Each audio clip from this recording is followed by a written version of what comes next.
Assalamu alaikum ndugu zangu, habari za saizi, mambo vipi, mpo poa? Jamani, saizi ndo nimetulia nikaa naikagua akaunti yangu, kwa sababu tangia nimeslim akaunti yangu ilikuwa ina shake. Akaunti zangu hizi mbili zina shake. Akaunti ya TikTok haijanisumbua kwa ukweli. Sijui kama kuna watu walikuwa wanapungua kwa sababu sio akaunti inayoifuatilia sana.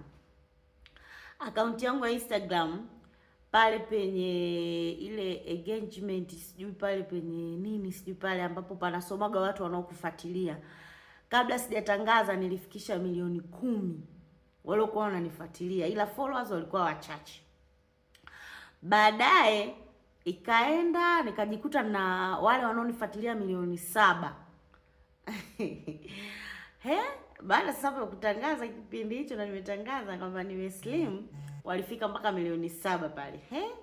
Nikaja nikakuta mpaka milioni 5. Ikashuka mpaka milioni 4. Sasa lakini sasa tukija kwenye upande wa Facebook pia nilikuwa nina followers 400 na ngapi nimesahau, wakaanza kushuka. Walifika kama 400, walikuwa 470 na sehemu 71 72, wakashuka mpaka na 60 hivi, 460, wakashuka mpaka 450, wakashuka. Jamani, ni lakini sikujali katika followers. Yaani sikujali katika followers kabisa. Wala sikuwaza, ni swala ambalo lilikuwa liniumiza. Lakini sasa kwenye upande wa engagement wa Facebook, wakishuka wale followers na viewers wanashuka, kwa hiyo na hela ikaingia, yani haisomi dola pale. Mwanzo nilishtuka nikasema toba, nitakula nini? Taishije? Na ndo nilikuwa naitegemea. Kiukweli mi Facebook inaniokoaga sana hela zake, japo so nyingi. Sijafika hatua ya kwamba napata mamilioni kama wengine, hapana. Uto tudogo tu 300,000, tu 200,000, tu 400,000, tu 500,000 kwa mwezi. Mimi tunani save kwa tule tena, nikasema na wenyewe tutakuwa hatupo tena.